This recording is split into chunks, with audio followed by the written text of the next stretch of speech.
Buckaroo Banzai. It is.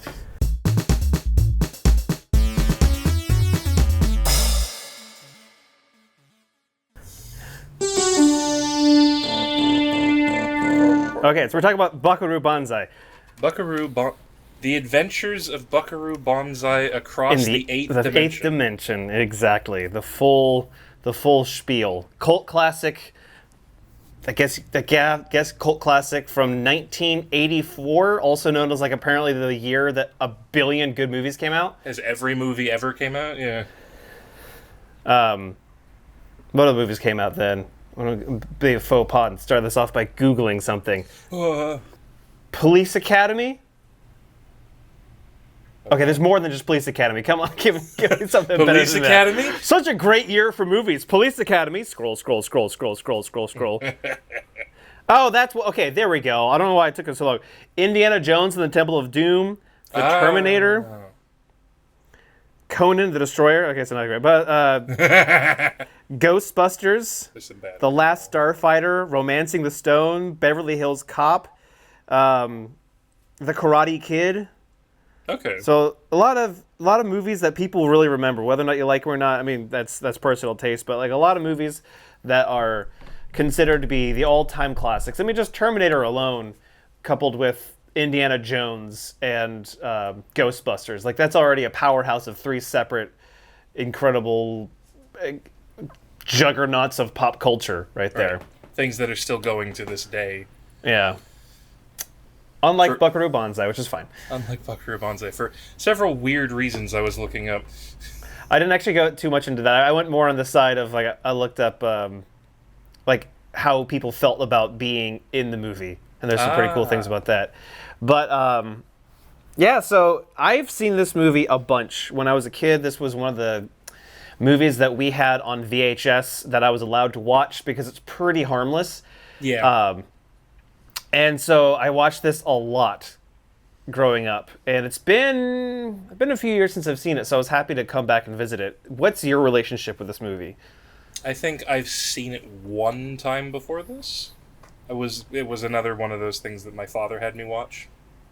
So I watched it at least once and had vague memories of very specific scenes coming back into it, watching it the second time.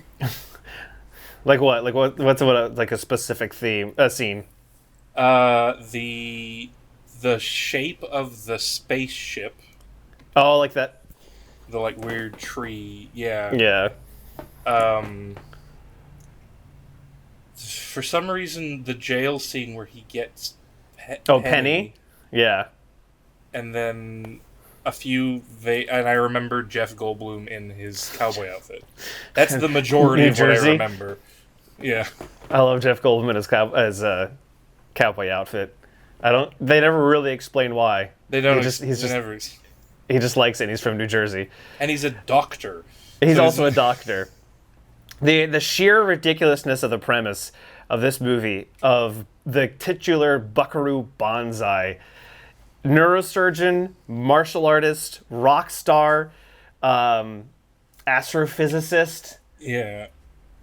Karate, I said martial artist. Neurosurgeon, martial artist, rock star, astrophysicist. I mean, that alone would make any overabundant helicopter parent proud. He's the son of a Japanese father and an American mother, I think. Yes, American mother and a Japanese father. Who, as a kid, I always thought the professor character. I can't remember his name. Starts with an H, but I thought he was his dad. For some reason, as a kid, I always thought it was his dad. And then it was only until I was an adult that I was like, oh wait, no, that's just a mentor of his that he works with. Right, that's somebody that he. Yeah. Yeah, and apparently, and I also didn't know this until this watch through because it was such a fast line. Because Buckaroo says, I forget who he's talking to, but he mentions very briefly that his parents died in pursuit. Right. I think it was in the press conference. He mentions that his parents died in pursuit of basically accessing the eighth dimension. The eighth dimension, yeah. And they don't elaborate that at all.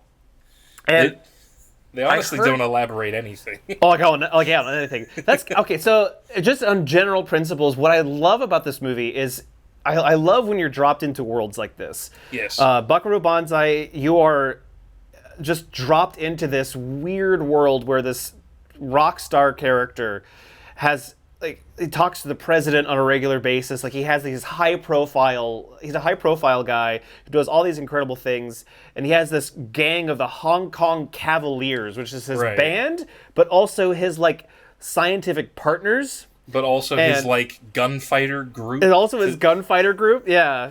They roll around to their mobile command base, their tour bus, which also doubles as like a science laboratory. Yeah. And like a mobile command unit where there's, like they're accessing like their computers and tracking devices and stuff like that. They have And- control of, like, all of the satellites and can see yeah. everything.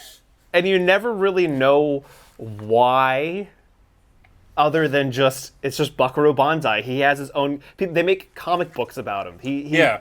plays in a band. Like, was it New Jersey has that line. Jeff Goldblum's character has that line. He's like, I love your comics and your music. So it's like he's just a pop culture sensation somehow. Yeah. Everyone knows about him. Everyone knows about him, and then we just get dropped in this world where everyone knows about him, and we just see him in action. Like, we just see him and the love his crew has for him, and vice versa, and all that. So I love that. It's like, go, no explanation, just go have fun, go watch. It feels like this time on Buckaroo Banzai, and I'm pretty sure that pulp serial type feel, like those Flash Gordon-esque. Yeah. I'm sure that's probably part of the That's inspiration for the, this. The feel for it, yeah. Yeah, and because those characters were always, I want to say it's like those like pulp serials from like the 50s, where the characters could just like do everything. They were just like super talented. So it's kind of poking fun at that, with his his multitude of professional skills. Right. He is Dr. Banzai. Yeah, he's good at everything.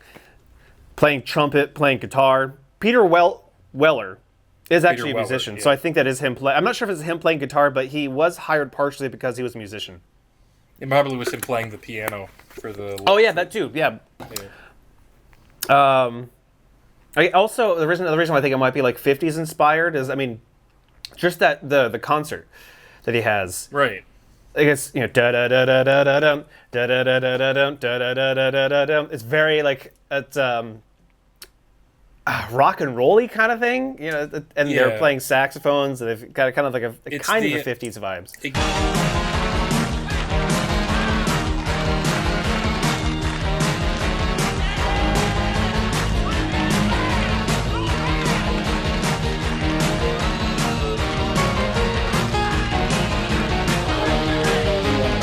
Gives the like the Blues Brothers kind of vibe, that kind of music. Yeah. I'm trying to think if I can. I don't think I can do that. But yeah, so we're dropped in immediately with him performing brain surgery with Jeff Goldblum. Right. He's behind schedule because he's supposed to get in a rocket car, but he's performing brain surgery at the moment. And an incredibly difficult patient. Yeah. That because Jeff Goldblum apparently is like this like very well-known neurosurgeon, or I'm assuming so, because he's dealing with a very hard case, or a very hard patient to perform surgery on. Right. And he's brought in Buckaroo Banzai for like an expert opinion. Yeah. May I have the curved Yasagil, please? It's not here, Dr. Banzai. Let me have the straight one then. See, this is the point where, for me, it started to look like a problem. I wanted to sacrifice the percentral vein in order to get some exposure. But because of this guy's normal variation, I got excited, and all of a sudden I didn't know whether I was looking at the percentral vein, or one of the internal cerebral veins, or the vein of Galen, or the basilar vein of Rosenthal. So on my own, at this point, I was ready to say, that's it, let's get out. I guess. Because they're talking about, it's all science jargon. He's like talking about, I all will these be veins fair. are very lightly different. It's hard to tell the... I bet you those are actual terms for like the it sounded, I would believe it. I don't know if it is, but I would believe it. Right. It's believable dialogue. Yeah. It's just I don't know enough about the human brain to... I'm not an actual neurosurgeon.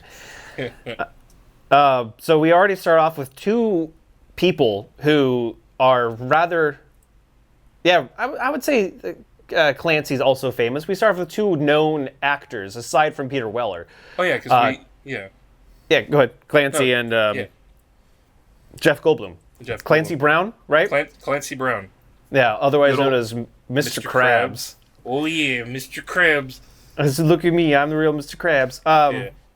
And he's Rawhide, I believe is the character's name is Rawhide. Yeah. And he's like cool, collected. His voice is like super low because he's Clancy Brown. So we have Clancy Brown, and he's he's kind of explaining what Buckaroo's doing in there, Right. and like everyone's like, we gotta get Buckaroo over here. He's late for his rocket car. And it's like, chill. He's coming. He's coming. He's got to do his thing. Yeah. And he's got this really weird. I didn't notice until I was looking at like some behind the scenes after. He's got this like posable, not a tripod, but like a posable wire thing connected to a small little video monitor that's hooked to his belt. Yeah, Okay. that was weird. So it's like this like adjustable, like kind of like a desk lamp where it adjusts back and Yeah. forth. But this like it's little like not quite prototype, but like one of the first ever like portable video devices ever. And for some Right. reason he just has it on his belt, and there's never an explanation as to why. Subcutaneous microphones are going to allow the patient to transmit verbal instructions to his own brain. Like Dr. raise my Bonsai's left arm. helicopter has arrived. Or throw the harpoon. People are going to come from all over. The spores and That's No. kind of what I love. There's stuff just in this movie. There's like the set dressing and like the prop masters just like threw stuff on all these sets. And it's like, here, have toys. Go mess with things. There's an incredibly large amount of just stuff for them to Yeah. touch and look at and use. And they The- use the- all of it. They make good use of it, all the little props that they put in everything. The scenes are cluttered, Yeah. but I think that makes it feel kind of real, Yeah. like a lived-in space. Like any workspace is just going to have stuff all over it, especially if you're dealing with interdimensional crises all the time. Right.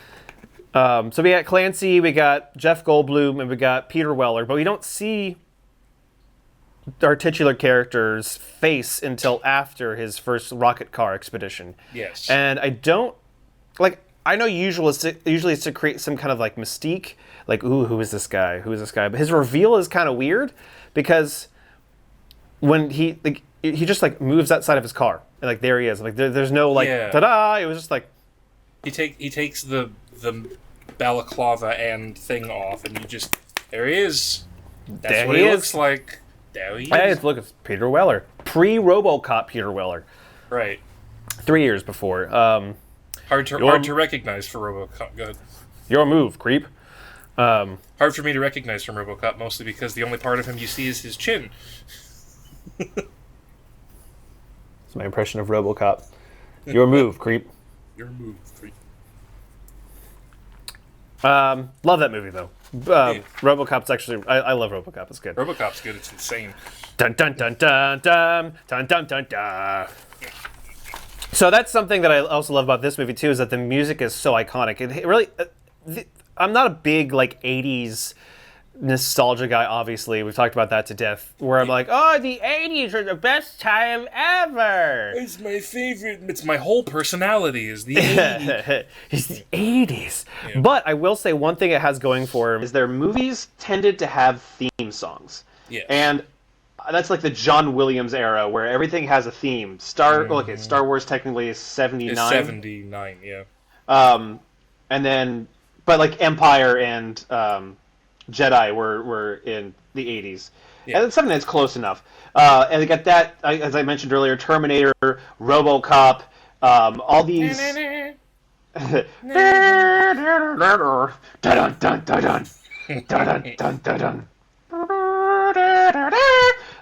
Very recognizable. Yeah. Very recognizable, and I love that kind of stuff. I wish there was more of that today. And Buckaroo Banzai also does it. It just like turns out the guy that was the composer for it did like commercials, and he didn't really go on to do too much big profile stuff, Right. or too many big profile things, I should say. But for this one, he really did a good job, and I didn't realize this again until I was an adult, that the main theme, the thing that I played earlier, only ever shows up in full at the very end in the credits. Like dun dun dun dun dun dun dun dun dun dun dun dun dun dun. during their next time on. When they're walking down the LA waterway, Yeah. which I have seen many times. It's right there. But you'll hear like little motifs throughout the movie, and there'll be like some chords that correspond with it. So what I really like is it feels like he's building up for that final moment, Right. where he has that big the Buckaroo Banzai song. Even Jeff Goldblum's character is practicing that song on piano, and he's like, right. he's like.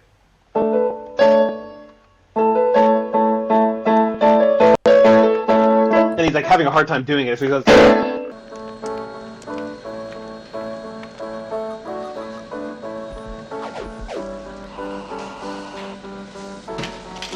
Gotta have something for him. Try a new cipher. That, and then he Right. starts playing, but he's teasing it, so I guess it's already written at that time, or Jeff Goldblum's like doing this, and then in He's post working they're on like it. putting it, and they're putting it in post or something like that. I don't know, Right. but They're like working on it in Yeah. universe. Yeah. in universe, so it's one of those like, is the Buckaroo Banzai theme? I mean, I guess it's just in universe too, which it's Buckaroo Banzai. It almost has his own comic books. I mean, Right. It makes sense if you were, but. Yeah, it's kind of like it's building with little of these motifs, because Penny has her motif, Buckaroo obviously has his motif, the crew has the crew motif, and then do, and then eventually it kind of pulls together, and then when they're doing that walk at the end, they have the theme song playing.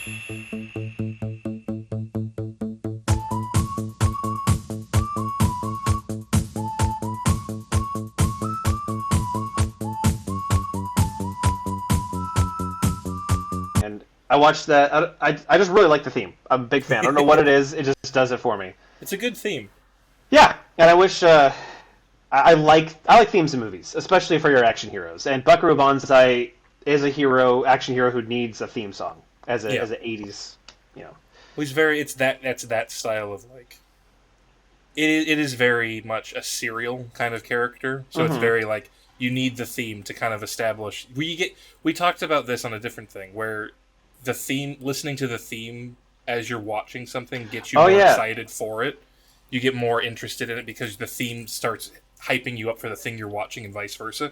Exactly. Yeah, it starts building upon itself. Like, the theme was related to watching the show, but now like the show is related to the theme, and there's like either one is like a Pavlovian response of like the excitement.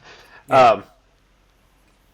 So the whole premise of the movie, I guess, is that he's trying to find his way, or at least the premise of the first half, is he's trying to find a way into the 8th dimension, because his parents were trying to do that, because his whole thing is like there's space in between atoms, matter, and there's a whole world of potential of travel through this, in the interspace, Right. so to speak. And I mean that's essentially the plot. And then he goes through a mountain because he lives on the edge. You're gonna drive straight at this mountain. Right, because I'm guessing like the original was just to test the car. I don't even know what he was supposed to be testing. I guess it was because he goes off the path and like drives into the mountain. Yeah. But that's not what he was supposed to do. That's what his team knew he was going to do. Yeah. But that's not what the government knew that he was going to do. So I'm assuming it was just testing the rocket car, which is a Ford. Yeah, it's just a Ford. It's just a Ford with a bunch of stuff stuck onto it. This movie... No, go ahead. Like what? No, it's just a bunch of extra things stuck on it. A smashed together cockpit. I think that's maybe where I found my love for like scrappy movies is this movie, is because it really feels like they just like put it all together. Like, okay, we have a low budget. I don't know what the budget was for this movie. I'm sure it's pretty low. And so like 17 million apparently, according to the thing I have open. I wouldn't know what that means in 1984 money. 1984 money, yeah. I don't think that's a lot. That was the budget to rent out the steel mill at the end. Yeah, yeah. The overthruster, the oscillation overthruster. I know people like another '80s classic movie. Of course, is Back to the Future, and there was what was that device? The flux capacitor. Flux capacitor. Thank you. Clearly, in mythical car devices of the 80s. Mm-hmm. The flux capacitor, it's in there, but the oscillation overthruster is way farther in there. That's my flux capacitor. Right. Also, speaking of themes, the beeping noise that the overthruster makes is dee-doo, which is that of the theme song. Reserve brake system 2. Closed and guarded. Gear handle.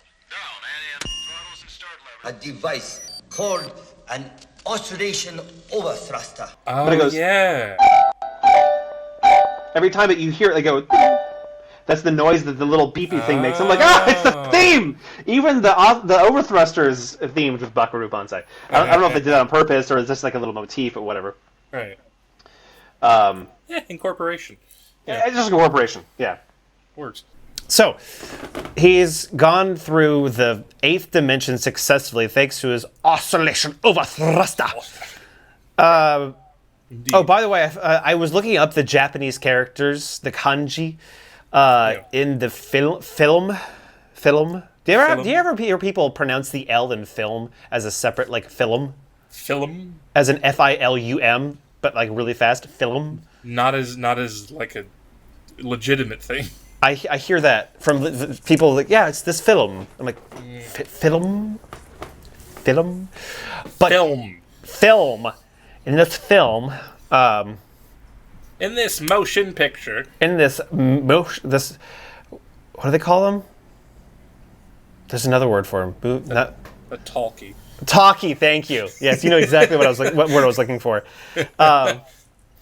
In this talkie, I was looking up the kanji, and his headband says "Beauty of Life," which actually, it has a pre-movie text crawl. Again, very 80s.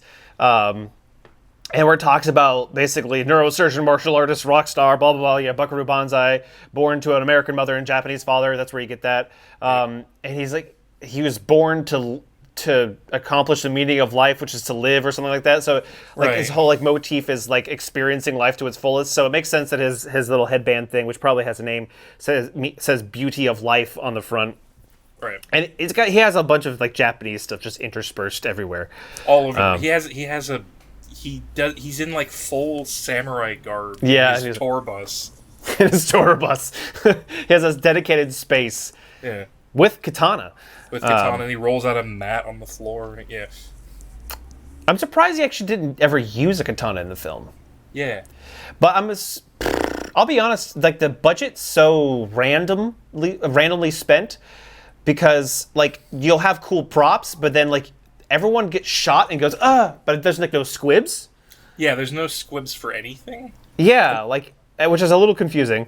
But they have enough money to do full makeup for half of the cast, and they have a prop budget for like firearms for the bus, for a bunch of other random things. Helicopters, several helicopters.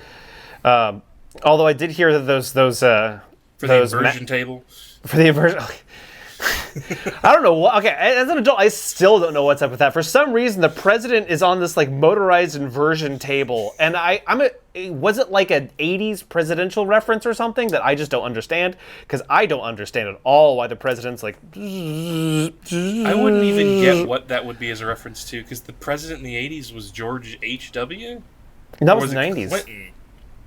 I think H.W. was '90s.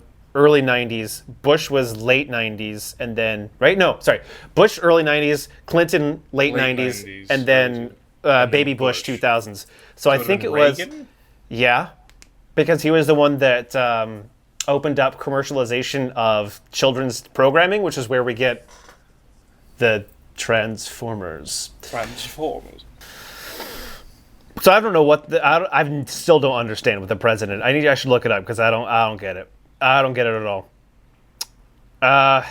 But the scene transitions are a little weird too. Like this whole movie is just kind of odd, like the way it deals with it. Because at the end of like when we go from like we finally see Buckaroo Banzai, he's looking at his car after he goes through the 8th dimension through a mountain, and he's like touching stuff that's all slimy. Yeah. Like I didn't pick this up again until this last time. The radio is telling him, there's like, hey, we see this kind of stuff coating your car.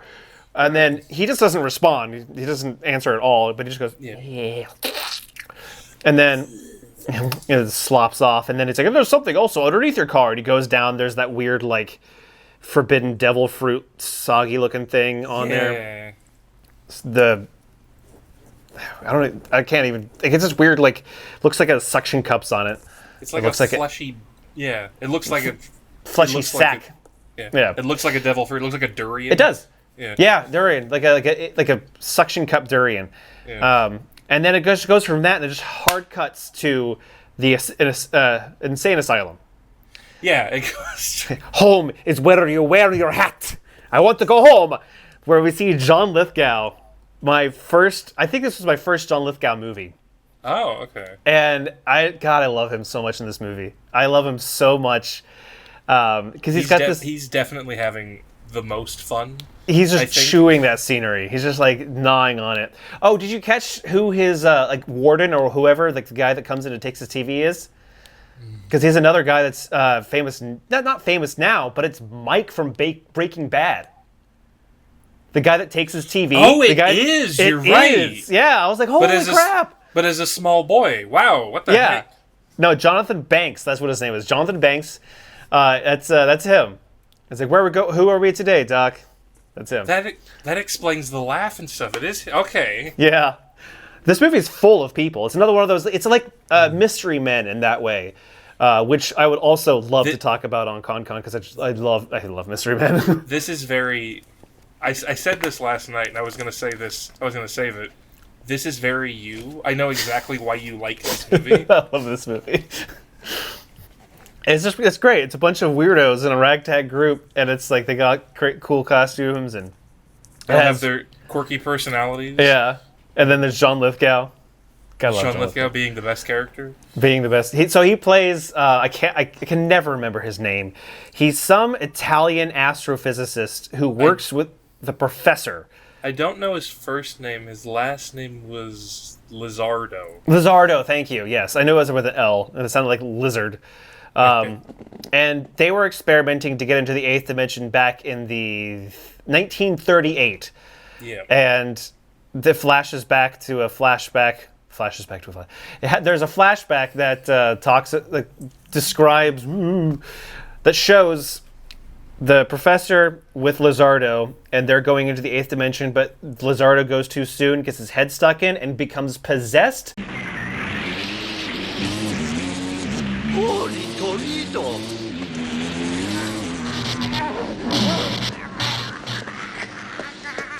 Faccine sotto, dottore!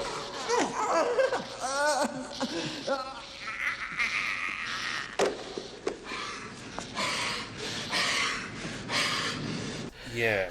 He becomes possessed by a warlord from Planet 10, Yep. who is banished to the eighth dimension for causing civil unrest and civil war, essentially, on Planet 10.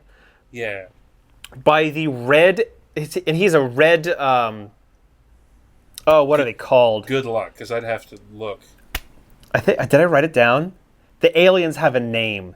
And there's red ones and there's black ones. The red ones are the bad ones, and the Lectroids. Lectroids, yep. They're called Lectroids, and there's red Lectroids who are the bad ones, which is what John Lithgow was possessed by. And there's good Lectroids who are the black ones. They're the black Lectroids. Yes. Again, just thrown into this universe. Like, here's the Lectroids. Cool. Why not? Well, in the introduction to this, because they don't really introduce this until later when they just do it. Yeah. Because him being possessed and everything's never really explained. He's just like crazy. And then they immediately start, it's like, they do the press conference and then they go, here's aliens, here's this is what they're called, here you go, deal with it. So the guy that directed this wrote Invasion of the Body Snatchers. That makes sense. And there's a great moment in this freaking movie, and it's so weird, and it's got to be a callback. I gotta scoot back for this. Buckaroo Banzai just has now seen the aliens for the first time, and we'll talk about that here in a second. Yeah. And he runs into the conference room. He points directly like this, and he goes, "Evil, pure and simple from the eighth dimension. And it's like it's a great like moment. Like it feels like that from Invasion of the Body Snatchers. He just points and screams, "Evil, pure and simple, from the 8th dimension." There they are. Don't you see them? What do you mean? Evil! Pure and simple from the 8th dimension! Yeah. It's just, it's so stupid. I love it. Hikita, Professor Hikita. I did write it down.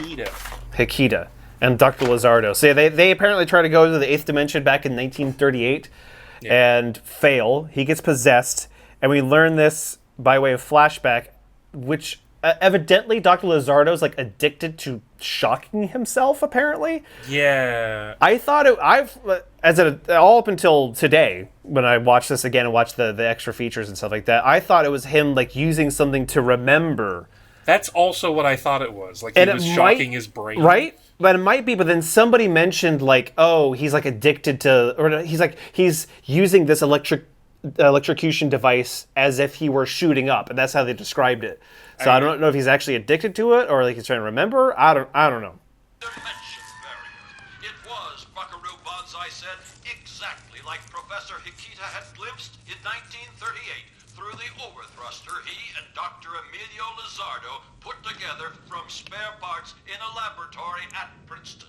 1938. Can you imagine what it must have been like then? But John Lithgow has this wonderful accent, and did you happen to come across where he got his accent from, or who his dialect coach was? No, that I didn't look into. It's okay, because I only learned about this because I watched him, John Lithgow, talk about it. It's a tailor. He worked on a couple other projects with this tailor that did like movies, and he just had this wonderful, super thick Italian accent. So he goes to the guy and says, "Hey, can I record you saying some of these lines?" And so he takes those lines and he like bumps them up and kind of exaggerates them and makes them, Dr. Lizardo. Laugh while you can, the monkey boy. Laugh while you can, the monkey boy. Yeah. I also didn't remember that carries on too. All the Lectroids call humans monkey boys. Monkey boys, yeah. You even hear it in the PA system that plays in their facility later. Monkey boys or something. They call them monkey boys. Laugh a while you can, monkey boy. Work. Monkey boys are feeble. Lord Orphan is supreme. Yeah. But laugh while you can, the monkey boy. I love that line. And so he actually asked and it was when it was in post-production, John Lithgow said, "Can I ask a favor of you? Can you put this guy as my dialect coach?" And sure enough, in as the frame is on Buckaroo Banzai spray painted on the wall, as the credits go by, John Lithgow's dialect coach, something Terminelli or Turtelli, or I forget what his last name is. Right. And John Lithgow actually got people calling him saying, "Hey, who is your dialect coach on Buckaroo Banzai?" That's great. Yeah, so good for that guy. But he's got this wonderful Italian, like crazy Italian accent. And he's in his insane asylum. He's writing on the walls. He moves like a cockroach in the light. He's like, Yeah. I love the way he moves. And he has this, and he's built his own overthruster. That's why I keep calling it the Auschwitz overthruster. Yeah, because he says it multiple times. He says it a lot. My overthruster. And get their overthruster.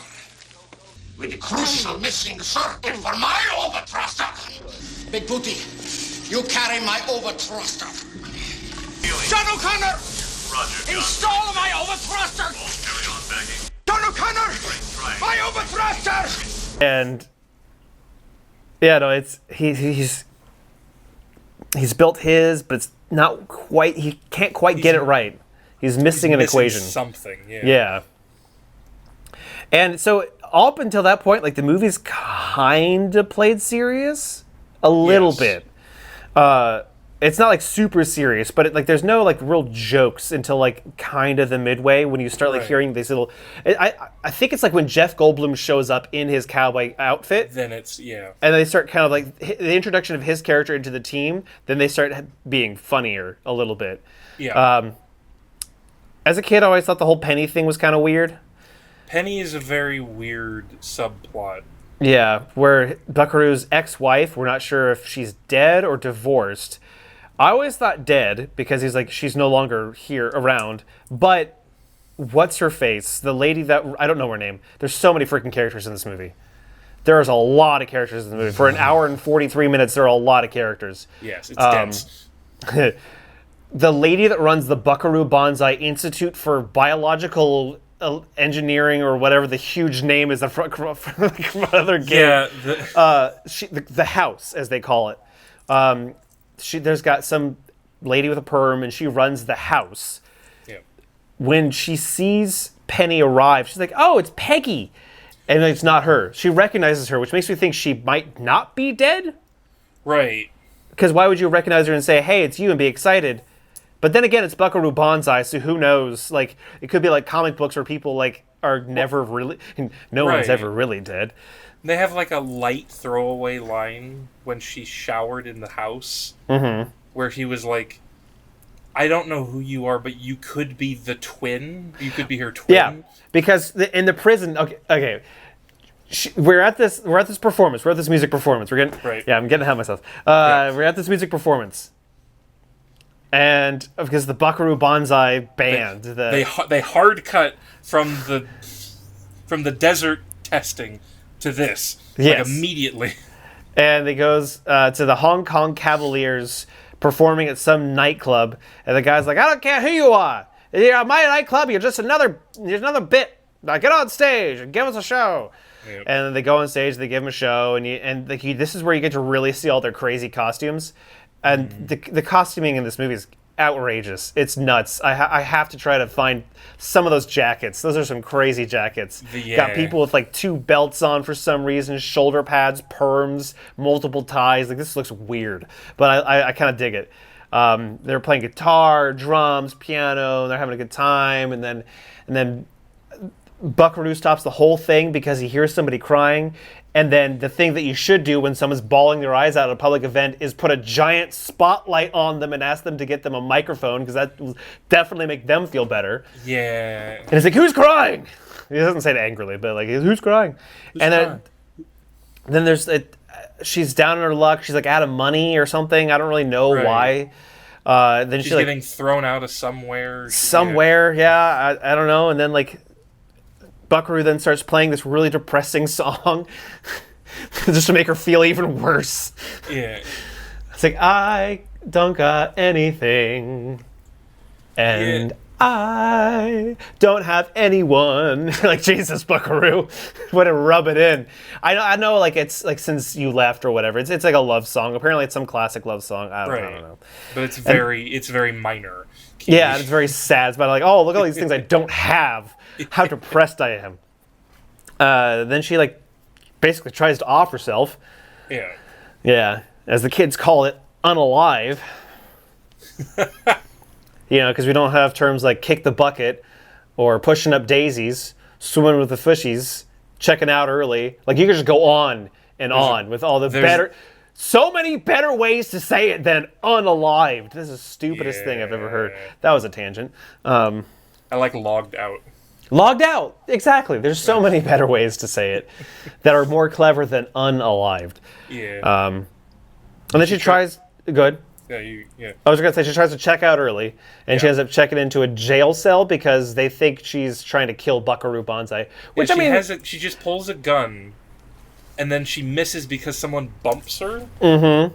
And then everyone freaks out. Every one of the members of the band all pull guns. They're all loaded. They're all like packing and like Uzis. They're not even packing like handguns. They got freaking... I think the drummer's got like double Uzis or something like that, or like something ridiculous. And they're just ready to go. Which, I mean, what kind of a world... Or what kind of a life Buckaroo must live that they have to stay perpetually armed? Right. Clancy Brown, Rawhide, in the beginning of the movie, in the neurosurgeon like waiting area or whatever, has a pistol in his like just hanging out next to the doctors, the surgeons, just like hanging out with his piece just like out of his jacket. Yeah. They live in a very like I mean, I guess clearly he goes on adventures, so they need to be prepared, I guess. Oh wait, actually no, I have it. I've written here. When it starts getting funny is the introduction of Jean Big Boutte. Yes. So the press And when conference. Yes. Yeah. So when we start getting introduced to the incognito spies of the red lectoids, right? That's what I call them? Yeah. Lectroids. Troy, yeah. Troid. And one of them's name is Jean Big Boutte, Yeah. who is, and everyone's, not everyone, the only person that can't get his name right is the leader, John Lithgow, Yeah. who calls him John Big Booty. The whole movie. It's Big Booty. Big Booty. More power to him. Big Booty. And Big it pisses Booty. him off so bad. And John Big Booty, played by Christopher Lloyd, Lloyd, yes, Christopher Lloyd. another bigger actor. Which I, for some reason, didn't notice him when he was sitting in the audience, but I noticed him the first time he talked. Yes, I had a feeling that's good. That's good. We're taking that. It's like in the moment he spoke. It's like in full Lectroid outfit, sitting in the van. The moment he spoke, I was like, "Oh, that's interesting. It's Christopher Lloyd." Okay. It's the Brand X representative. I'm your new Brand X representative. Yeah. So, gosh, basically, there's the whole plot is like the black alien, the black Lectroids. No, the red Lectroids are trying to steal the Oscillation Overthruster Because and they there's- were banished to Earth, and they want to get back to. I want to go planet home. Today, I'm going home. And the black Lectroids are like, no.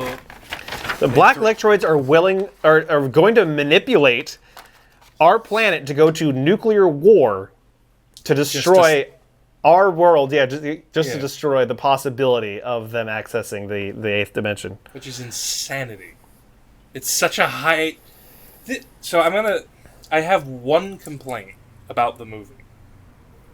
And it's that no matter how high the stakes are, they don't feel tense. No, Nothing ever feels No. tense at any moment. no, they're like they're moving expeditiously, but they're never Yeah. like panicking. No one panics. It must be business as usual on a Tuesday for the world to be, Because even when at the end, where they're like, was that no to the guys asking him, like, do we still blow up Russia? Right.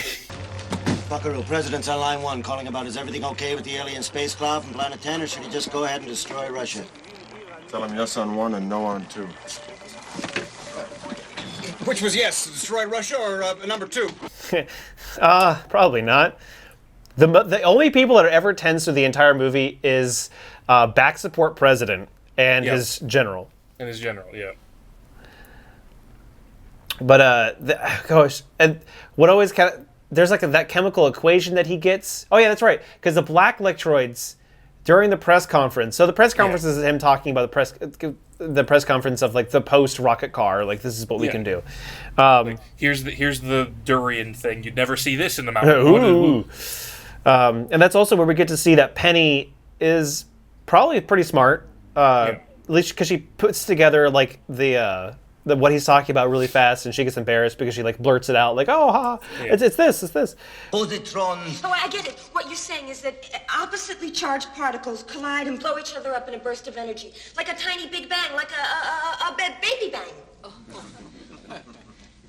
Well, I'm probably just stating the very obvious. Shut up. No, it's not obvious at all. If it was obvious, everybody would be doing it every day.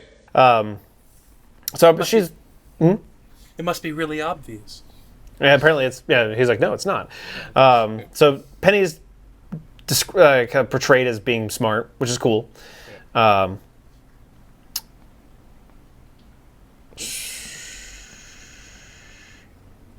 So I'm just kind of reading over some notes.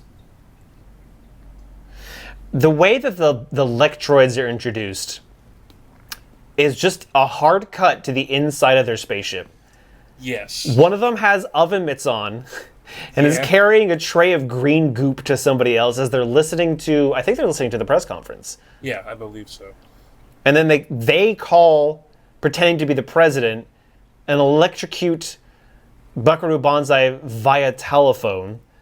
Yeah. And then he gets shocked, flies out of the phone booth, and just screams, "Conference room!" What's he writing? Conference room! And then that's when he goes, "Evil, pure and simple from the 8th dimension!" And then, because he can now see them, because apparently it takes an electrochemical equation to see them for some reason. They explain it. They explain it later, where the doctor, where they're like they emit a pheromone that makes it so you can't see them. Right. And there's that great moment where, like, because they're with one of the good aliens, and Jeff Goldblum like takes a hit off of the I can see alien juice or the vapor or whatever, and then he like casually looks over. He hides his face just so he can see the good aliens working with him, and he's like, "Oh God."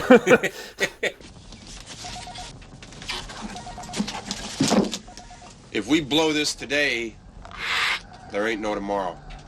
We have only 240 minutes remaining. Right. I'm working under the assumption that Penny still has the overthruster, but this psycho Worfen doesn't know that. Right. The Blue Blaze Irregulars. That's the word I was looking for earlier. So I didn't even know this was a thing until I watched it this time around, because the movie is so full of everything. There's Buckaroo Banzai's main group of people, where it has, like, was it Perfect Tommy? Is his name, I think? Perfect Tommy's one of the main ones. Yeah, he's one of the main ones. The blonde guy, the hot one, or like the heartthrob. The heartthrob. Yeah, because Clancy. You're perfect. Yeah, because you're perfect. Oh, that's right. So, real quick about that. Apparently, that scene between Buckaroo Banzai and Penny, when Penny's in jail, and Buckaroo's like, "Hey, I'm gonna get you out because I think you're cute, because you remind me of somebody." And that's kind of when he starts piecing together, like, "Hey, you were born in the same place my ex-wife was. Right. You were adopted." And then the director just put the actor for Perfect Tommy in there. It wasn't supposed to be in there in the script. He just put him in there, and the actor was like, "Peter Weller's gonna hate this. Like, this makes it all so awkward." And the director's like, "Exactly. That's what I want."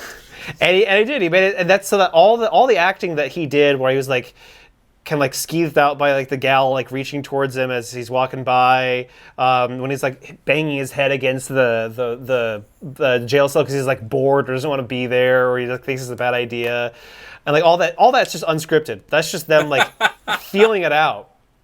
And then at the end, when Buckaroo says, "Give him your coat," why? Because you're perfect. Oh, you got a good point. Again, just like that's how they just let it roll. They just let it go, and it's a good moment in the film. So like, props to the director. She's a killer. No, she's not. And give her your coat. Why me? Because you're perfect. You have a point there. Who directed like 4 things. Like, this guy's he's mainly a writer, but he's done like nothing else. I was looking at it because he hasn't directed like nothing. Yeah. And the last thing he wrote that I have seen was Stealth, a movie about a stealth airplane that gets AI and they have to outfly the airplane. I remember it because I watched it in theaters and it was weird. I didn't even know that was a thing. That clearly, yeah, no. I was looking through his IMDb, I'm like, I don't recognize any of these. So apparently they did a lot of things like that on set, where they just kind of like changed it up on scene, which is good. It's a good way to keep things lively. It brings that organicness. You got a bunch of famous people and a bunch of comedians that are all just kind of like, do stuff. That was a big thing that I saw from watching interviews of the cast after the fact, is they were all like, "What am I reading?" Like, when they got the script, they're like, "I don't get this. I don't want to have a thing to do with this movie. It makes no sense. I don't understand it whatsoever. Give this away." And so, but then, like, apparently the people that were making it were like, no, we need you. This is going to be great. And apparently the passion, John Lithgow mentioned specifically the passion of the people that were trying to get him to work for the movie. That's what sold him. He was like, this is great. These people are clearly passionate. They have a vision. I don't understand the Vision in any way, shape, or form. I haven't got a clue what this is about. Yeah, but even Peter Weller was like, they did some kind of like a Buckaroo Banzai special thing where like at a comic convention or something, I don't know, an award show or something like that.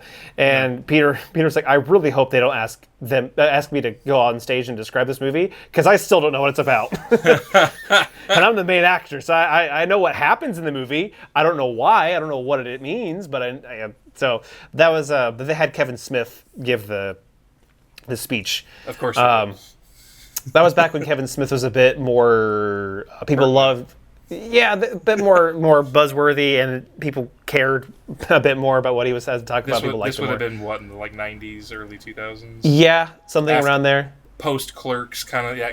Yep. When he was like good, notable. Yes, exactly, notable. That's a good way to put it. Yeah, when he gained his fame for commenting on pop culture icons, I guess is a way to say it.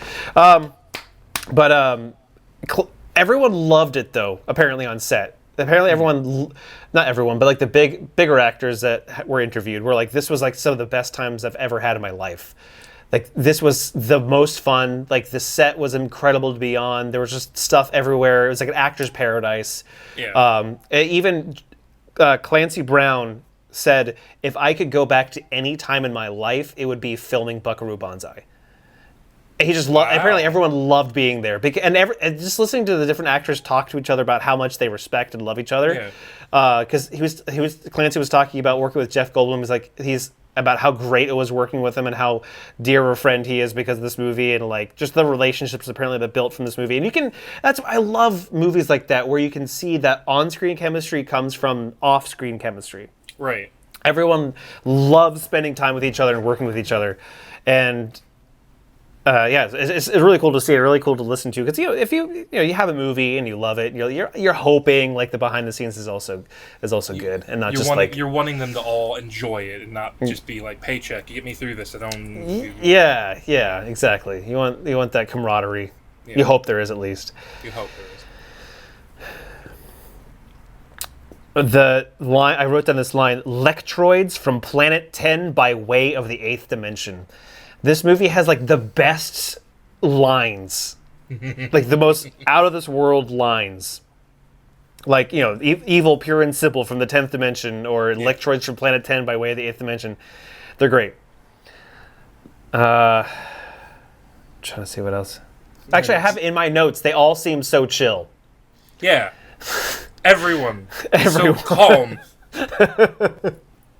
Buckaroo Banzai gets electrocuted, runs into the conference room, sees the Lectroids, chases them, steals a motorcycle, goes to the crash site, almost gets run over by a truck, and gets saved by a helicopter.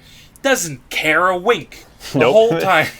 And then he takes a lollipop from his house, the lady who's running the house. I didn't notice that, and I watched back like, wait a second, because he comes in, and she's like, Buckaroo, blah, blah, blah, blah, and he's like, where's the professor, where's this, where's that? And she's like, up, and she has a lollipop.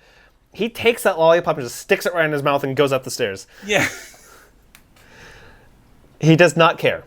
Yeah. He's in complete control of everything. The whole time. Well, yeah, they're never that worried. Although there is an attack on the house, and that's when you figure out that there's like there's wings of the house. There's like an engineering section. There's a research and development section. He's got his house is a laboratory of like multiple wings, and Clancy does get shot by the blowers, I think they call them. These little like. Is that what they call them? They all shoot those blowers, I think, is what what Perfect Tommy calls them. Yeah. And he does. Yeah, like little sea creature things. Yeah. They're like little starfish, or little hand. This is gonna be, I think. This is gonna be a bit of a stretch. I think it looks like the Morbuzak from one scene from something Bionicle. There's like, I'd have to find it. You'd also have to specify where the Morbuzak is from, which thing it is, because I don't know all of Bionicle that well. I can see it in my mind. Is that from the underwater one? No, that's from 2000 Legends of Metru Nui. Okay, so it might be from the movie from the Legends of Metru Nui. I just have this like, it looks like that thing was got like a circle for a body and like those legs, and it's not a comic book accurate depiction of the Morbuzak. I'll have to look it up. Okay. Something from Bionicle. I'll stick it in here. John Parker is the good alien. Yes. And he's the one working with Buckaroo Banzai team. And that's Isaiah Bradley, who is the super soldier. Did you watch Falcon and Winter Soldier? Yes. The super soldier that Sam goes to visit, who's the old dude. And it's like, they made a black super soldier? That's him. That's John Parker. Because I just recently watched Captain Brave America, New World. Brave New World. Yeah, I didn't know he was in it, but I looked it up and he's... It's really weird to see him without dreadlocks. Then. Yeah, right? I need to see Buckaroo Banzai. Because apparently all the good Lectroids are Jamaican. Can I help you? Hello? Buckaroo Banzai? You a messenger? What you got here? No, wait a minute. I need to see Buckaroo Banzai in person. My name is John Parker. Because even freaking what's her name, the leader of the good ones, her name is John. Both the good and the bad Lectroids are John for some reason. They're all named John. Yeah. And like the president's like, this is crazy. Nuclear war, aliens from planet 10, aliens from planet 10. A woman named John. A woman named John. I love that line.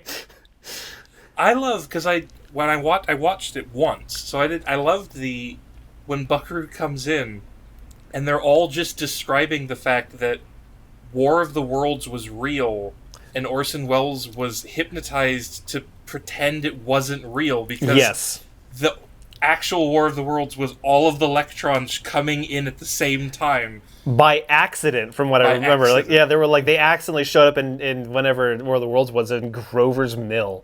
Yeah. And something that made me laugh that has nothing to do with the movie. Like, the movie wasn't trying to make me laugh. They say, Orson Welles, that guy from the wine commercials? Yeah. And I died. No, the French champagne. I was like, yes. There's a California champagne. There's a California champagne. Known for its excellence. That's great. I loved that. That was good. That would have been very recently before this movie for them to make that joke. Yeah, because, I mean, shoot, wow, that would have been, because he played Unicron 2 years after this movie came out in the Transformers the movie, and that was the last thing he ever did. Yeah, so the wine commercial would have been just before this for them to be able to... Pretty pop culture reference on that one. I didn't even put that together. As a side note, there is people say that Orson Welles did not like doing the Transformers the movie Unicron because it's it's just some toy commercial. But it turns out there was other interviews with him about that, or interviews about him, or people that knew him or worked with him. They're like, no, he loved it. He had a good time. He just showed up, said some lines about some nonsense he didn't understand, and he went home. So he was kind of between indifferent and had a good time. Yeah. I'm sure if he cared more, he was the villain. Yeah, I always thought he did a good job, but No, he has a good voice. I always thought it was a weird pick, but by that point in his life, he was well beyond being Orson Welles at that point, and he was half French champagne by that point. Yeah. Ah, the French. Long gone were the 1984s and the Citizen Kanes. It's long gone. World Watch 1. World Watch 1. That is the name of their command base, or so Buckaroo Banzai is also they're not the Avengers, but that kind of thing where they're protectors of in a way. And I think they call their little mobile command center up top World Watch 1. Right, the weird, very, very tight big console. Yeah. Yeah, the giant console. Again, just filled with stuff. There's so he has that. There's there's so many. one-liners that don't mean anything, but that build the world. Like, call the Rudsuckers, call the Collodi brothers. Yeah. Who are these people? We never know. They show never up in show a up. van that says, no, they show up in a van, they walk out, they have these giant perms and their shirts say Rudsuckers on the back. Like, there's so much in this movie that just, like, there's the whole world in here. They're just there. They're just there. There's no rhyme or reason. I love that. I love that they're just there. You started to mention the blue something.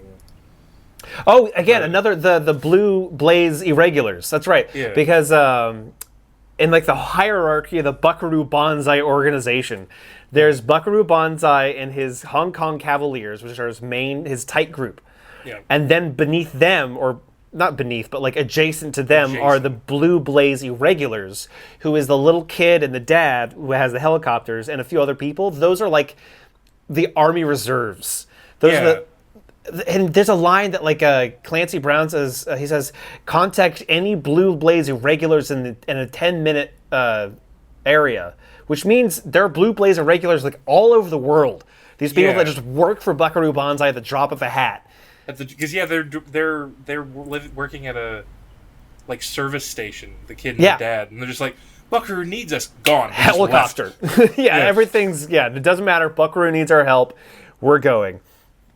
And then beside them are like their freelance agents, like the Rugsuckers and the Collodi brothers and stuff like that. Yeah. And they keep mentioning no strike teams because like Perfect Tommy said strike team, and he's like no strike team. And then like earlier, Clancy's like, and no strike teams. I'm like, what is a strike team? Right. Why does Perfect Tommy want a strike team so bad? Right. And why does everyone tell Perfect Tommy, no, you can't have a strike team? You can't have strike teams. We got to keep this close. Yeah, exactly. I think it's exactly what we got to keep us close. The aliens from Planet 10, speaking of sets that have like stuff all over, is like there's just like stuff hanging from like in their spaceships. It's like fleshy and slimy, and there's like things just everywhere. Everything's wet. Everything with Planet 10 is wet and slimy. They're in the old escape pod that's a part of the ship at the end, and they're just sitting there, and there's just like a chute that just white goo just pours down. He calls it like insulator fluid or something. He's like, don't worry, it's insulator fluid. And you're like, okay. Cabin fluid valves were closed. Problem is corrected. Over. What is that? It's okay. No worry. It's an insulating liquid. Full speed ahead! Everything's got to be covered in fluid. Right. Very fleshy. There's like stuff hanging like. Well, and the black electrons up in their space in their like in the mothership thing. They're sitting on like 40-mile-high chairs in front of chess tables. Doing God knows what. But yeah, I have tall chairs written on my notes. And they're the ones that are. They're like doing like we're gonna shoot the radio wave beam to make the war happen. It's like they're just sitting on giant chairs. What are they doing? Talking to dudes with like straw sun hats. Yeah. No, those are, and they're in like a black void, but like everything else is like in the flesh container. But what I like about the set design is that it carries from the spaceship, and that the mode of being for these 10th planet aliens is carried over into Yoyodyne, which is their fake company. Yeah. And inside of that Yoyodyne, everything's wet. There's water everywhere. It's nasty. It's disgusting. Freaking. Peter Weller was describing how difficult it was to play opposite. Actually, played sandwich between John Lithgow and Christopher Lloyd because they're just so funny. Like those actors are just so inherently hilarious that they had to like do 50 takes when he's like strapped up to that like zapping machine. Right? Oh yeah. And he just keeps busting up laughing because you have John Lithgow just I want to go home, and like you will tell us all those crazy lines, delivering this over the top. Big booty. Big activate your probes. It's big booty. And he's sitting there over by turning these dials, eating freaking Doritos from a bag. Everything's wet. It's such a bizarre scene to be in. And they just kept laughing because it was so nuts. And they keep that set design going, but like in a human form. And I think that was actually pretty impressive that they kept that going. I will say that the visual effects, you could tell they didn't have a ton of money. Right. You could see it. You could see it. The visual effects aren't great, and you could... Yeah, but and like there were some props that were, and the masks for like a lot of the background or the extra, they're very clearly like Halloween masks, but when they don't do a lot of masking. Like the flying scene at the end is one of the only major times where it's really noticeably weird. Yeah. Most of the time they try to do everything very close cut, very physical prop. The big space pod that John, whatever his name is, comes down in, is a big physical thing. Yeah, only the giant like meat circle thing. Yeah. That's a physical prop. John Parker. Yeah, that's the kind of thing where like this is like I would assume this is kind of the time where physical props are like way cheaper. Yeah. And I'm sure they were like recycled a bunch of stuff, and like they just kind of took what they had on set, and, like just slapped it together, covered it in slime, and called it Magic Spandango for the day. Like it was, Yeah. One thing even the way that they like treat their prisoners, because they have Penny kidnapped because Penny gets the oscillation overthruster during the house raid scene, and then they kidnap Penny, and they're like, "Oh, come get your girl," we'll swap you for the oscillation overthruster, blah blah blah, and they're covering. I forget what that actor's name is, but the guy with the curly hair, the bald head on the top. When he rolls up on scene when the cops are like investigating, or the cop is investigating the big round fleshy ball that John Parker comes down in, and he rolls up on scene. They're trying to be incognito, but he rolls up with like this like really creepy looking like alien pipe thing, just like lights up next to him, and he's like, "Hey, what's a nice night, isn't it?" You're like, doesn't look like anything I've seen before. I mean, I've seen droids in space. Nice night, huh? Smoking this abomination thing. But the casting director specifically mentioned that like he picked people like Christopher Lloyd, people that looked kind of weird, right? That wouldn't look out of place out and about, but like you put them all together and you're like, right? They're human, but they look just odd enough to where you're like, you just look a little funny. Yeah. Which is kind of insulting, but it's they have Penny locked up, and she's just putting honey on her arms. He's just why? He's making her slimy. he's like smiling about it. He's putting it all over his shoulders. And John Lithgow, when they move her, he even says, "Put more honey." Yeah, but use more honey. I'm like, why honey? Take her to the pit! Go, big booty! Use more honey! I know what she knows. It's so weird, but like that's a part of the movie is absurdism, but like it's I don't want to call it grounded absurdism, but like you get this feeling that there is a reason. It's not just absurdism for like Holy Mountain absurdism. It's absurdism, but like you assume that it's because of something that the Electroids do.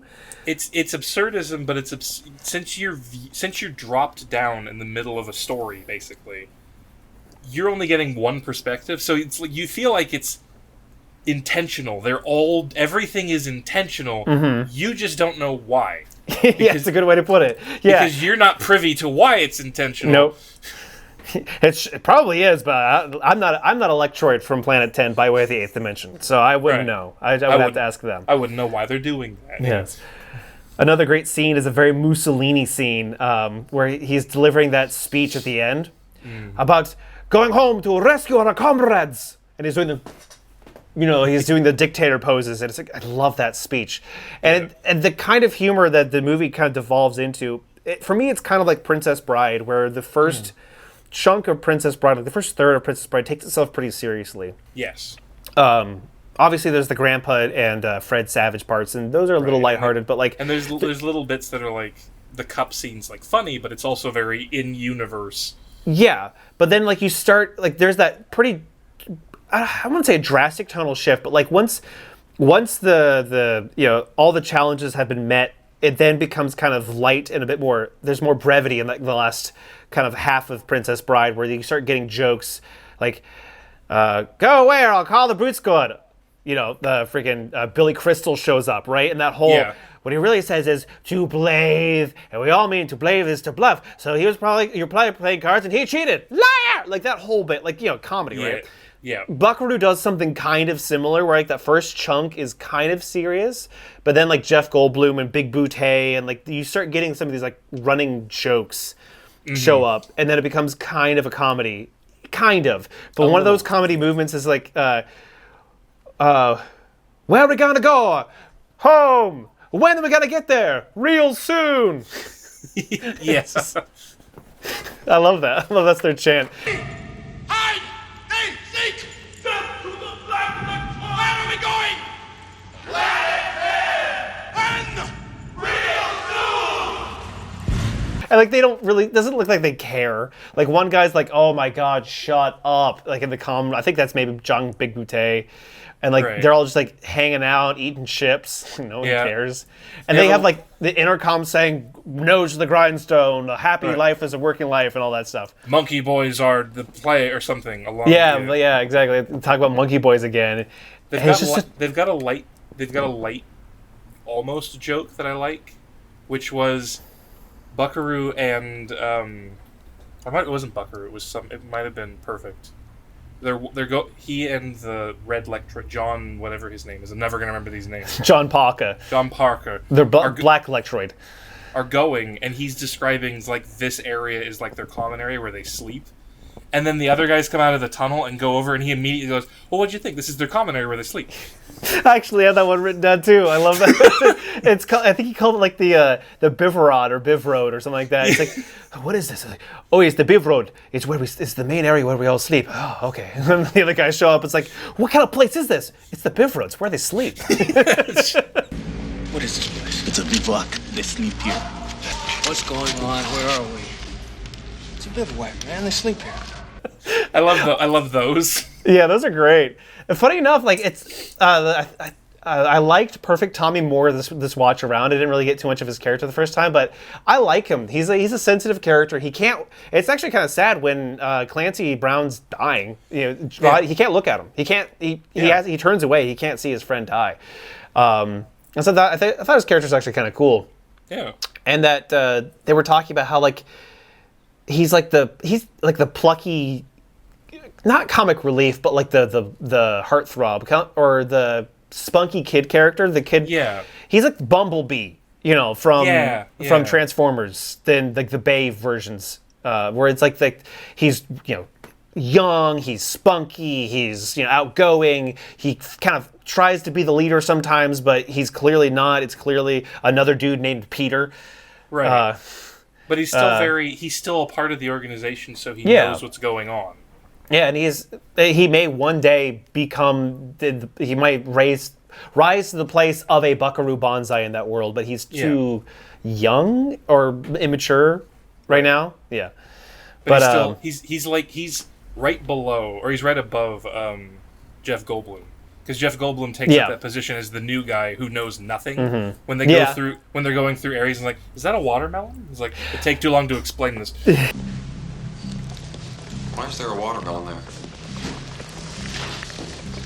I'll tell you later. Improv. Yeah. That one was also improv because it was the guy that played the guy he was opposite to. I can't remember his name. There's a dude with a backwards cap. The newsboy cap, and then there's the other guy who has the two belts, or is it the same? The other guy that looks like he looks like some guy, some actor, I can't remember the name of. But those two, I can never remember their names because they don't seem like very big characters. Right. They're always in the background, but in franchises, you always hear of the big three, right? In One Piece, it's Luffy, Zoro, Sanji, right? The big three. There's always and the Cap, Iron Man, and Thor. This was big three. I feel like Rawhide, Perfect Tommy, and Buckaroo were the big three of the Buckaroo Banzai group. Yeah. So they're always 4 and 5 in the background.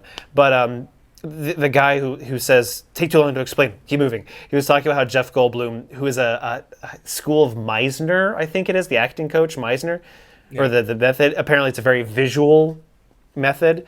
And so he saw that watermelon that was just placed at random by like the prop guys. Just like, freaking, here you go, watermelon. Right. It's like, why is there a watermelon there? That explains a lot about his comedy. Yeah, it does. Everyone had such wonderful things to say about Jeff Goldblum. I love Jeff Goldblum. He's great. Everything in the alien ship. I mean, there's one thing that really stuck out to me as a kid was that the suits they wore. Like, are they seatbelt suits? Are they control suits? The big fleshy meat suits that John Big Booty gets into. Yeah. And like, it's like, where he talks about like, I think John Lithgow's like yelling at him to shut up. And it's like, Big Booty! One more word out of you and I'll kill you. It's Big Booty! And they just freaking turns around and shoots him. Yeah. And the other guy's like, I'm number 2 now. You had a chance, you overthrusted for shit! Oh, Lord! One more word out of you, Big Booty! Big Booty! Tay! Welcome aboard the Banzai. You're next. Roger, John Mudhead. Let's go home. Horizontal velocities expanding over. And then he just quietly puts the giant, weird straight jacket. Meat suit back on. Yeah. Like, what is it? We don't know. I'm sure it has a reason.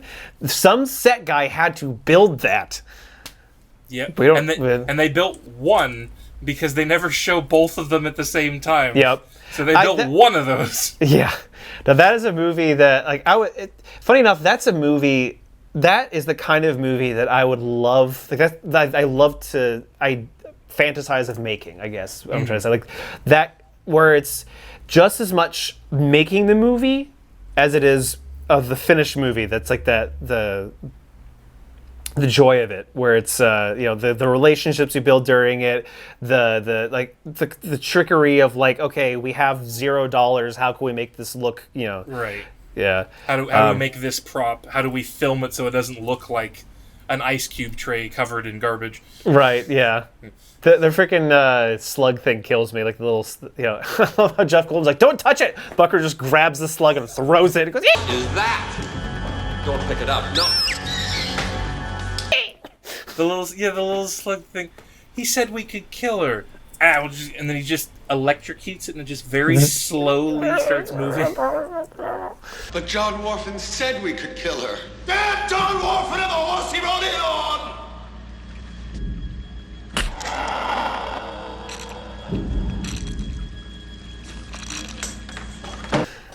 The most bizarrely elaborate setup to execute this woman. Yeah. I love the moment when it's John Lithgow is Dr. Lizardo is talking to Buckaroo Banzai. He's got him strapped up to the electricity, and he's like, "Let's take a look at your girlfriend." And then he gets there's a electrode over there. He's like, he can't quite figure out the TV, and he just walks over, turns on the TV, and just hits him. And he goes from like being angry to like that John Lithgow smirk, and it cracks me up every time I see it. Hey, Banzai. Take a look at your girlfriend.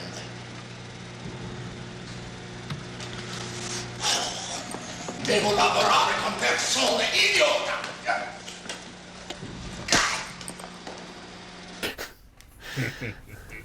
Penny's reading a book by Buckaroo Banzai and Professor Hikita. She's got like the history of the future or something like that. There's a book in her bag. She's reading a book by them. Yeah. Then when the two rednecks come across the giant pod, they find a Buckaroo Banzai, the latest issue of the Buckaroo Banzai comic. Yeah, which means they're still making them. I love that the two rednecks know about the latest. Yeah, he knows enough about it to know that it is the latest issue. Yeah. Again, like that. I know it's like a movie that people don't like think it's like a hokey movie, but I think like that it's a way of written world building. These Buckaroo's so well known, and we know that because these two dudes who wouldn't expect them to read comic books know the latest edition of this guy because he's so popular. This is something that I don't know if I've said in the other two because it's been a minute. This is a very polarizing film in terms of whether you like it or you don't. Yes. Yes. Because you either don't understand it or you're like, this is great. This is a great wonderful. movie. More, please. Yes. Someone said it. It's on the cast. Said people who love Buckaroo Banzai judge others by whether or not they love Buckaroo Banzai. And it's just true. It's very true. Your opinion of Buckaroo Banzai means a lot to those who like Buckaroo Banzai. And it flopped. Of course. It flopped in theaters. No, it made up its movie money a little bit in VHS stuff. Sorry, go ahead. No, I was looking at that because the guy that wrote it and the other guy, the guy that directed it and the guy that wrote it, because he got like a novelist to help write it. Mm-hmm. They made it was a producer, because it was a producer that was he ended up producing like Back to the Future after this. They made a production company to make this movie, and then that production company closed immediately after this movie because it was received so poorly. They're just like, oh, close it. No, we're not doing that. Dang, it sucks. I mean, I could definitely see why. I get it. Like, apparently people in the moviegoers were just like, what? Well, you get when we talked at the beginning, Terminator, Indiana Jones, Back to the Future, all these other big, interesting movies that are coming out, and this is good, but this is like very off the wall in terms of the general population. Yeah, they're like, what do we do with this movie? Like, especially because like movies like Terminator and Indiana Jones are so concise. They're so well managed with how like they're broken down to like, this is the character, this is the plot. Let's go punch some Nazis, and the whole the Grail. That was Temple of Doom. So that would have been Temple of Doom. Kariwa. Yeah. And that was even the one that people didn't like as much. Yeah. Because Temple of Doom was less well liked, but it was still not as disliked as the fourth one. But my only complaint really with Buckaroo Banzai is the ending, where I feel like that spaceship battle. Oh, the incredibly anticlimactic quick ending. Oh man.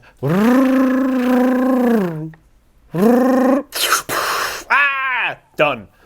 The final climactic battle is one laser shot across the back of the spaceship. I'll see you in hell, Buckaroo Banzai! And then explosion, and that is it. Yeah. Dive! Sayonara.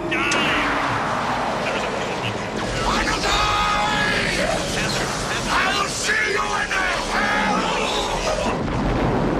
We've got it! That's it. And then he jumps out of it off screen. Yep. Again, on a really green screen. And salutes. Although I did like the line that John Parker has, where he's like, what did he say? He says, I'm a diplomat. I failed flight school. I don't remember this movie having as many like funny moments in it. There's a lot of good little moments in it. Yeah. If you don't remember them because they're all like half a second long and there's 150 of them. Fast. Everything in this movie is so fast. I would have been annoyed. I don't know about this for you, but coming from the perspective of somebody that grew up watching Kung Pao Enter the Fist, were you annoyed when there was a next time screen and there never was a next time movie? I am at a half mind with that, because like the great comparison, Kung Pao Enter the Fist to Tongues of Fury, to Buckaroo Banzai and his adventure across the 8th dimension versus Buckaroo Banzai against the World Crime League. Yeah. It's like, do I wish I could have seen more? Yes, but I worry they would have screwed it up. Which is fair. But I was like, I'm just using when I was a kid, I watched Kung Pao, and as a kid, I was like, oh, there's more. And I was ready.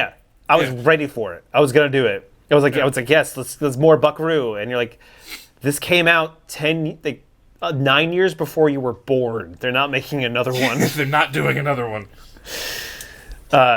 And I think it's because it bombed as bad as it did. But there was someone was talking on. Then they were saying, I feel like if we had put together like a demo trailer for another Buckaroo Banzai, it would have been it. We would have gotten the movement going for another one. So it's really hard to say. I have no idea. I think it may be like a genie, lightning in a bottle type situation. Right. So, in like a retrospective. I'm leaning because I have a thing to tell you. Go ahead. Okay, I'll just say that in a retrospective look now, it's more of like a world building thing to me now, where it's like this is not the end of Buckaroo. We jumped in for an adventure, and if we were to stay in the world, we would have seen him versus the World Crime League, and it did happen. Just we didn't get to see it. Right. That's kind of what it feels like to me. And this is where I pointlessly add a thing to your life. The guy that wrote Buckaroo Banzai, E.M. Rausch, did do a novelization of the original Buckaroo Banzai. Oh. And in 2021 did do a novelization of Buckaroo Banzai against the World Crime League. Dang. I might have to read that. I actually may have to read that one. The cover looks weird. Because it's an artist that did another thing. Uh-huh. But it's a novel, and it is described as the long-awaited sequel, just as a book. So that's hard, because like a part of what makes Buckaroo Banzai a movie that I love so much is because of those characters and the chemistry. Yeah. And like whoever the World Crime League is, I don't know if it's like John Lithgow, like it's those it's just as much John Lithgow, Christopher Lloyd, Peter Weller, and Tom Clancy. Like it's the actors are them, and so to have one without them, that would be tricky. It's very much one of those movies like Ghostbusters at the time, where the cast is the movie for half of it. It's why like every subsequent Ghostbusters doesn't quite hit it. Well, okay, I'll be honest, for many reasons, but yeah, it's like that part of that is that cast and that camaraderie. Yeah. Or at least their chemistry. You get the right kind of people together. It's what they were trying to do with Expendables when they were doing Expendables. Yes. Yeah. Because you're not going necessarily for the plot, the ever impressive plot of Expendables. You're going for all of these 80s. Ooh, hang on. So, as we were saying, uninterrupted, nothing has changed. Nothing has changed. Nothing has changed at all. Everything is the same. Continue, kind sir. I don't even remember what I was talking about. We were just finishing up about the book. And like the chemistry of the people and right, because these kind of movies are because it was Expendables. Like Expendables, that's right, man. You're not necessarily paying attention to the plot of Expendables. You're there for Sylvester Stallone and for Arnold Schwarzenegger and for Jason Statham. You're there for the names. Speaking of which, I haven't seen Jason in a movie in a minute.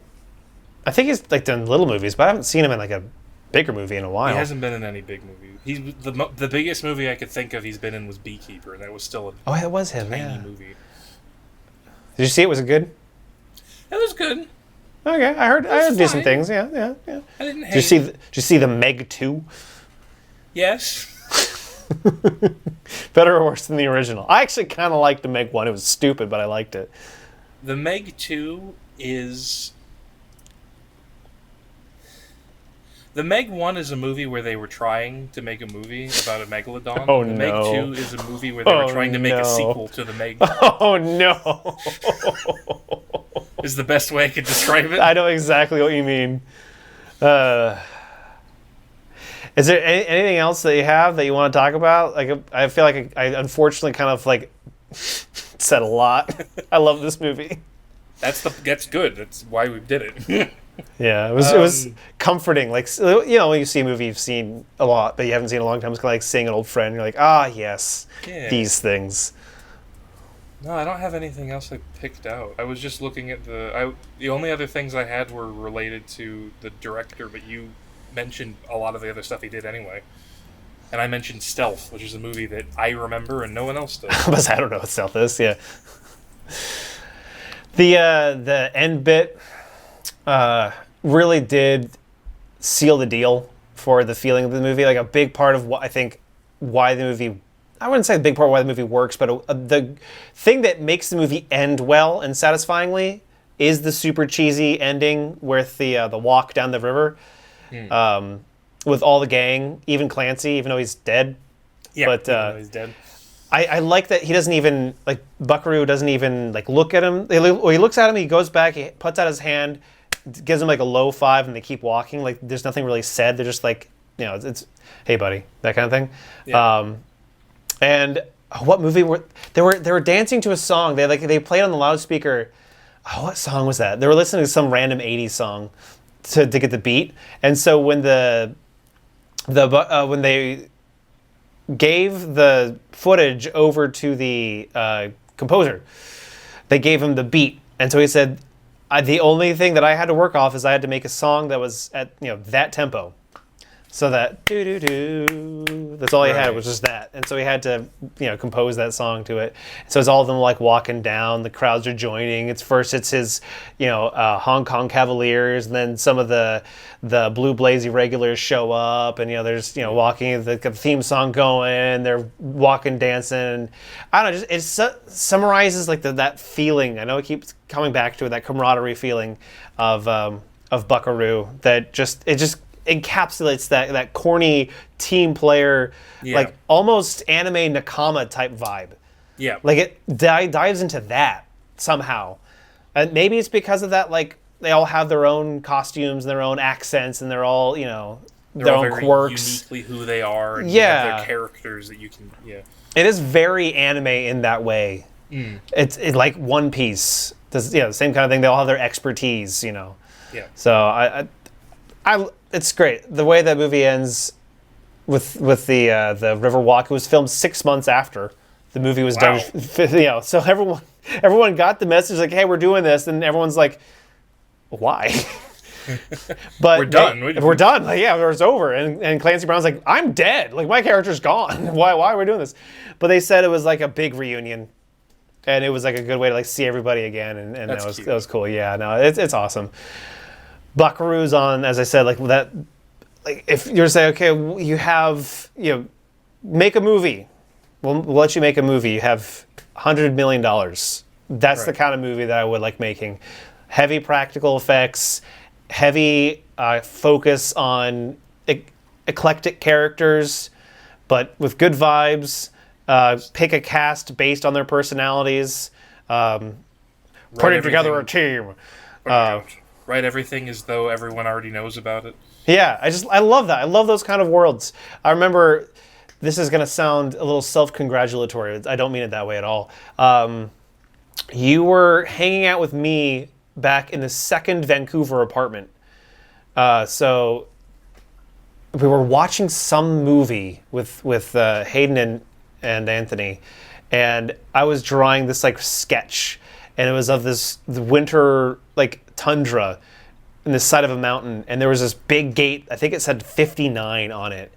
And the reason I drew it, and you're like, oh, and I was like, I don't know, just it felt like, you know, encountering a gate in the middle of nowhere that said 59 says so much. Like, why is there a giant gate? 59? How, like, there's 58 other ones? How high does it go? Who built this? Like, there's so much that can be said by giving somebody the middle details. Right. Not the first. We don't have any idea how Buckaroo Banzai became himself. Like, we have no idea how he was raised, other than just like, I think there may have been like one line. I don't know. Yeah. We know he was raised to honor both his heritages. And so we don't know how Buckaroo starts, and we don't know how Buckaroo ends. Same with all of his compatriots, all of his cohorts. How did no they all idea. meet each other? Yeah. Yeah. How does he meet Rawhide? How does he meet Perfect Tommy? Why is Perfect Tommy named Perfect Tommy? Like, that makes no sense. Or actually, it probably does make sense, because he's a very attractive man. That's probably why he's called. Because he's got like this. Yeah. So yeah, I know we probably talked that point to death, but that's part of the charm of Buckaroo, is that you get to jump in, and there's something just really appealing about only getting the middle details. Yeah, exactly. Yeah. Some of my favorite video games do that. It's Like what? If you can think of any. Specific examples are all Suda 51. So they'd be like Shadows of the Damned and killer is dead.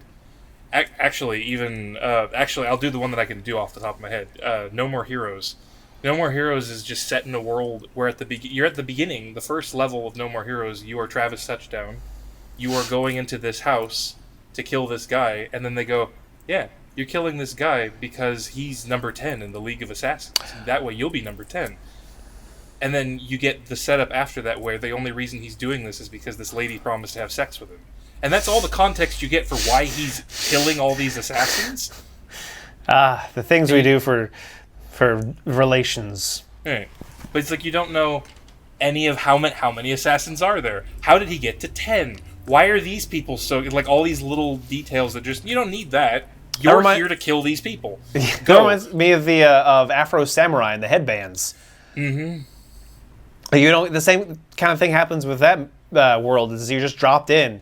Why are there cell phones in samurais? And like, who is, you know, like who are the other people on the list that he had to go through for the number 2 headband and all that? And well, they even this is spoilers for a 20-year-old series at this point. At the end, when he's up in the, it is okay to talk about of a 20-year. Is it really 20 years old? It was from like 2000. I don't like that. I don't like that one bit. No, go ahead. Yeah, go ahead. But when he gets up to the throne with I don't remember his name. When he gets up there and the guy in the you're trying to, Kuma, or is it the cowboy guy with the third arm?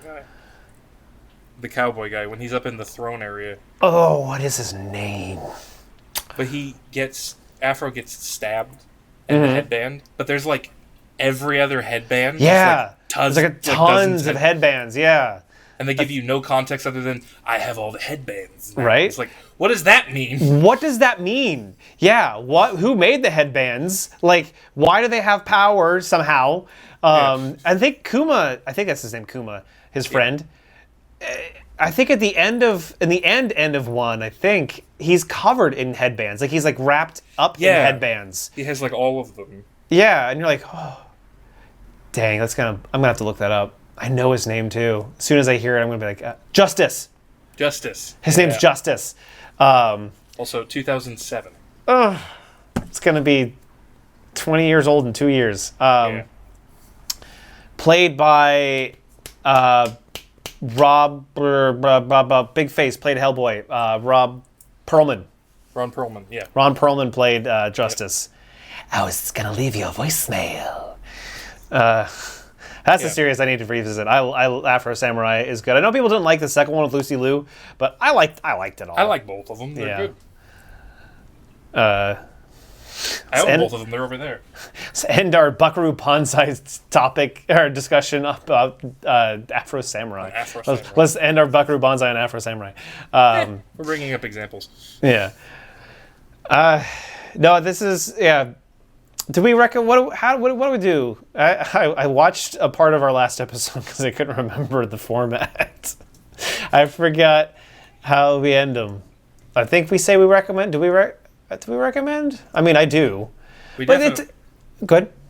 I think we recommended it on the other two. I think. Right. Or we've recommended or non-recommended depending on context. This one's tricky because I think, like with Princess Bride, if you don't.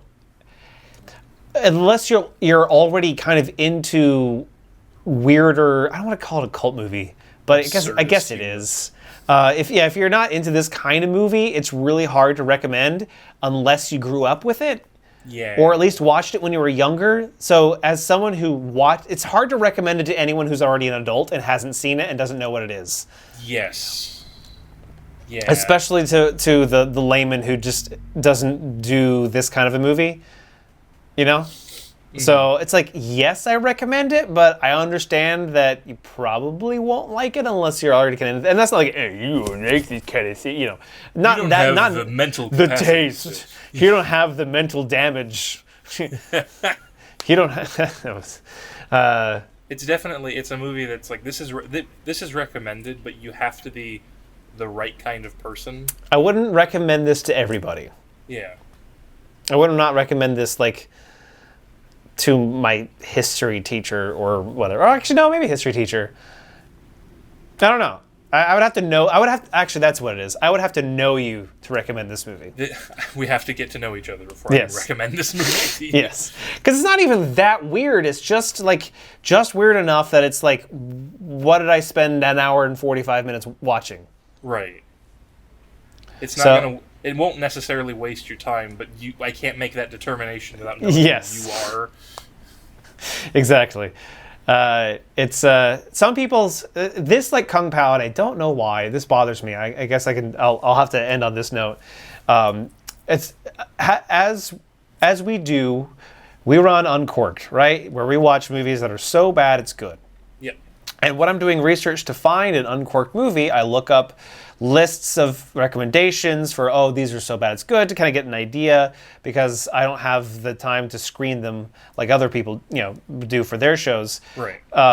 Exactly. And we don't have endless amounts. No one's sending us movies like in the mail or anything like that, so we have to kind of research it our own. And as I'm doing it, I run across these lists, and two movies that show up on these lists time and time and time again are Kung Pao and Buckaroo Banzai. And I think it's a fundamental misunderstanding of what so bad it's good means. Right.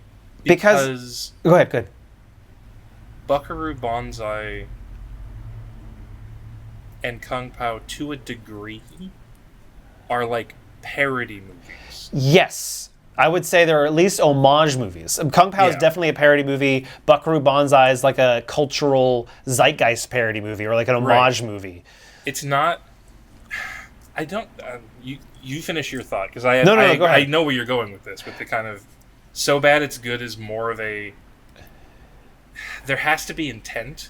They have to be like trying to make the movie. If that or they're trying to make... They're trying so hard to make a serious, well thought out, exactly what they want, and it happens to be terrible. Exactly. That makes me feel so bad. But it's exactly what it is. It's your Neil Breens. It's your what's freaking can't remember his name. It's all those characters like Neil Breen and it's not a negative thing on our. We're not being, because you and I legitimately love these movies. Yes. And it's not that it's not like you're making fun of the person for the movie necessarily. No, not really. A little bit with Neil Breen, but that's because he puts himself in it. Yes. And we've seen Neil Breen's because he puts Dingleberries. himself in it, and he thinks he's Jesus. And he thinks he's so cool, yeah. Gosh, what is it? Hang on. What is that guy's name? He sings, and you can cut this part out if we try to remember what this freaking guy's name is. I know it. Okay. Getaven. Getaven, thank you. Yes, Getaven. That is Shimmy Slide. Is that Shimmy Slide? Yeah, I believe so. Do the Shimmy Slide, that's right. Yeah. Okay. I forget what his name is. I don't remember his name, Yeah. But you have your characters like Neil Breen, or "You're tearing me apart, Lisa." You got those characters. Or James Nguyen.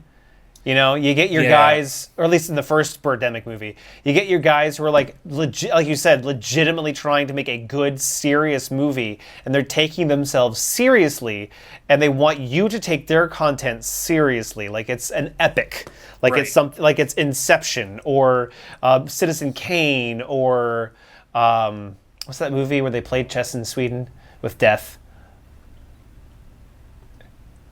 You know what I'm talking about, right? Black and white movie. Anyway, it's like one of those artsy movies. Yes. The Seventh Seal. I think it's The Seventh Seal. So they want you to take them seriously. Or like, if nothing else, they want you to take them as like an action hero. Like with Getaven.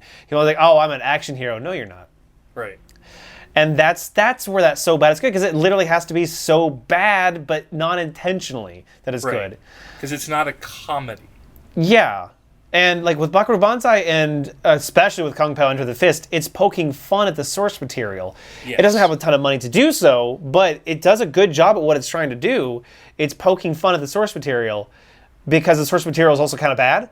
So it's being bad because that's what the source material is. And Buckaroo Banzai, it's not bad. What it's trying to do is it's trying to be schlock.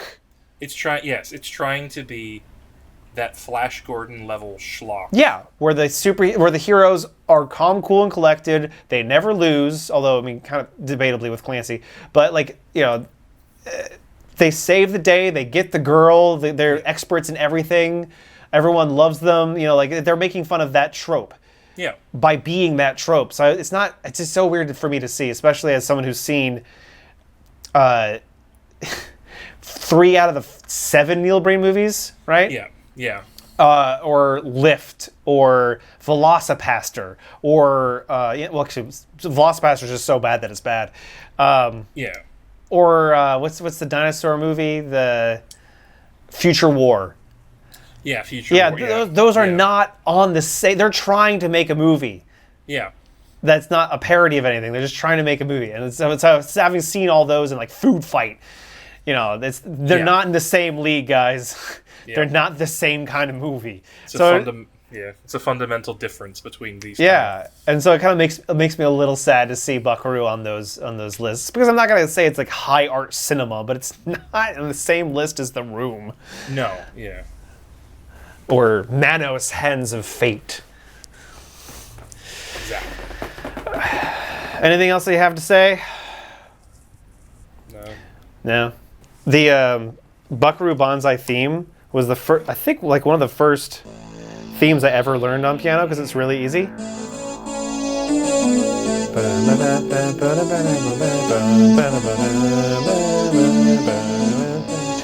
Bam, bam, bam, bam, bam, bam, bam. I would always play it as a kid. Ah! This is working, I swear. Boo-doo-doo.